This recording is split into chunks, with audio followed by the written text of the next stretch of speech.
Is बंधन bank the next yes bank? नहीं, ये मैं नहीं बोल रहा हूँ, ऐसे कुछ क्वेश्चंस मुझे मेरे कुछ वीडियोस पे आए, सो मुझे लगा भाई I think there are some wrong concerns which are getting raised in the market, so I just thought कि ये वीडियो बनाना चाहिए हमने। सो नहीं, मुझे बिल्कुल ऐसा नहीं लगता कि बंधन बैंक कोई नेक्स्ट यस बैंक होने वाला है।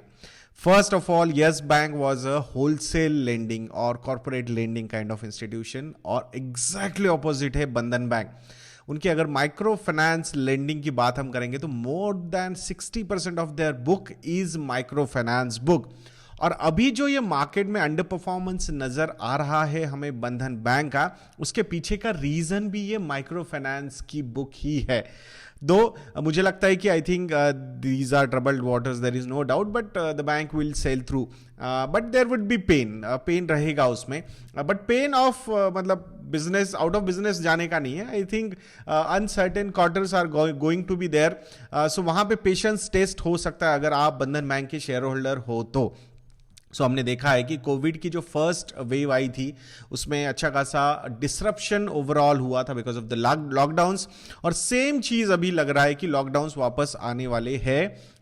भले ही states they are going to take those decisions, तो इतना स्ट्रिक्ट लॉकडाउन जो हमने पहले वाला देखा था वैसा नहीं दिखेगा शायद, but lockdown is going to be there at different part. Specifically अगर हम आसाम और वेस्ट बंगाल की बात करते हैं कि जहां पे I think less than 1 month back normal सी, मतलब compare to other regions of India, so वो ज़्यादा नॉर्मल सी वहाँ पे नज़र आ रही थी। जिस तरीके से इलेक्शंस वगैरह वहाँ पे चल रहे थे, रैलीज वगैरह चल रहे थे, तो ऐसा लग रहा था कि भाई कहीं वो कोई और देश तो नहीं है कि हम यहाँ पे जो एटलीस्ट महाराष्ट्र में हम जो देख रहे थे और बंगाल में कुछ अलग ही चल रहा था, but looks like the situation is getting everywhere the same, and वो उसका इम्पैक्ट डेफिनेटली होगा बिकॉज माइक्रो फाइनेंसिंग के जो माइक्रो लोन्स जो होते हैं, माइक्रो फाइनेंस, तो उनका जो बिजनेसेस होते हैं जिनको लेंड करते हैं, छोटे छोटे बिजनेसेस होते हैं, और ये लॉकडाउन्स में ये अनऑर्गेनाइज सेक्टर बहुत ज़्यादा हैम्पर हो जाता है, और वहाँ पे कलेक्शन एफिशिएंसीज यानी कि जो लोन्स मतलब कि जो ईएमआईज कलेक्ट करने की कैपेसिटी होती है, एफिशिएंसी होती है, वो यहाँ पे डिक्रीज हो जाती है, जो हमें नॉर्मल होती हुई नजर आ रही थी। जो एक ये अनसर्टेन जो एटमॉस्फेयर है, ये सबसे बड़ा हैम्परिंग रहेगा on the business of Bandhan bank. दूसरी बात ये भी है कि elections are over now, results are also out and we know that कि all these players जो जीत के आए, जो जीत के आना चाहते थे और जो जीत के आए हैं, दोनों ने बोला था कि वहां पे लोन वेवर्स हम देने वाले हैं। सो ऑब्वियसली जहां पे मैक्सिमम अगर आप देखोगे तो ये माइक्रो फाइनेंस की जो एलोकेशंस हम देखते हैं, so majority of Bandhan banks allocations are from Assam and West Bengal region. So definitely ये uncertainty is going to be there for some time. Let's all see कि क्या क्या चीजें होती है। क्वार्टर 4 के रिजल्ट्स भी जल्द आएंगे, तो वो भी रिजल्ट्स कैसे रहेंगे उसको भी एनालाइज करके हम आपको बताएंगे। और ये अगर ये सारे कंसर्न्स देखोगे तो इंस्टीट्यूशनल इन्वेस्टर्स का बिहेवियर कैसे इस बैंक पे चेंज होता हुआ नजर आ रहा है। सो जो डोमेस्टिक इंस्टीट्यूशनल इन्वेस्टर्स है, जिसमें म्यूचुअल फंड्स आते हैं एंड इंश्योरेंस कंपनीज भी आती है, तो उन्होंने अपना जो स्टेक है कंपेयर टू दिसंबर 2020 के कंपैरिजन में अभी मार्च 2021 में वो स्टेक कम किया है। So from 4.38% the domestic institutional investors have taken down their stake to 1.91%, so close to 2.5% से स्टेक डीआईएस यानी कि डोमेस्टिक इंस्टीट्यूशनल इन्वेस्टर्स ने यहां पे कम किया है। फॉरेन इंस्टीट्यूशनल इन्वेस्टर्स ने भी अराउंड 0.3% से अपना स्टेक कम किया है, फ्रॉम 35.21% टू 34.91%। तो ये स्टेक इंस्टीट्यूशनल इन्वेस्टर्स ने यहां पे कम किया है, so that's also not very positive sign.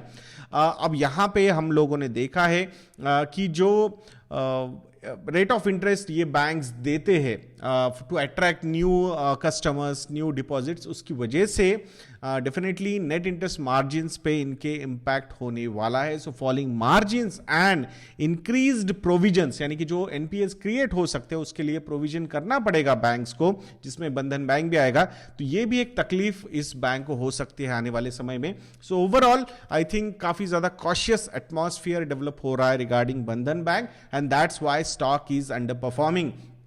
तो यहां पे सारा खेल ये है कि भाई if you believe in this bank, if you believe in this institution, if you believe in their business practices, you believe in their growth, then एक एग्रेसिव कॉल यहां पे हो सकता है। तो ये सारी चीजें टिक टिक टिक टिक हो रहा होगा तो ही मतलब एक एग्रेसिव इन्वेस्टर के लिए ये सही हो सकता है, क्योंकि फॉल बहुत ज्यादा हो चुका है from its all time highs of 700 to now around 300 some 300 odd levels.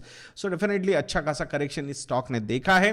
तो बहुत ज्यादा निगेटिविटी ऑलरेडी स्टॉक ने प्राइस्ड इन की हुई है, but uncertainties can continue and markets can surprise और shock you also for this particular counter. तो इसीलिए एक इन्फॉर्म डिसीजन लेना, आपके एडवाइजर को पूछ के लेना ही सही रहेगा। इट्स नॉट डायरेक्ट बाय और सेल और थिंग, बट डेफिनेटली जो एक क्वेश्चन था कि क्या ये यस बैंक बन सकता है नेक्स्ट, तो मुझे लगता है कि नहीं, ऐसा तो लुकिंग एट देयर बुक और business scenarios I don't think it is going to happen.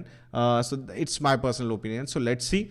So मैं आशा करता हूँ कि ये वीडियो आपको इन्फॉर्मेटिव लगा होगा। अगर आप लोगों को लगता है कि हम अच्छा काम कर रहे हैं, सो प्लीज़ विजिट investYadnya.in और वहाँ जाके आप हमारे रेडीमेड मॉडल पोर्टफोलियोज को सब्सक्राइब कर सकते हो। किस में इन्वेस्ट करना है, कौन से स्टॉक्स में, म्यूचुअल फंड्स में भी आपको अगर इंटरेस्ट है तो वो भी कौन से म्यूचुअल फंड्स वगैरह, तो ये सारी चीज़ें वहाँ पे अलग अलग मॉडल पोर्टफोलियोज हमने डेवलप करके रखे हैं।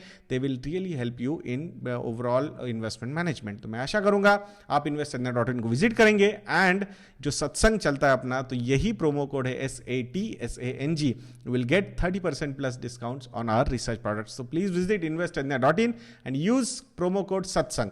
मैं आशा करूंगा आप हमारी वेबसाइट को जरूर विजिट करेंगे। सो वीडियो को लाइक करना, वीडियो को शेयर करना और चैनल को सब्सक्राइब करना मत भूलना दोस्तों। नेक्स्ट वीडियो में मिलते हैं।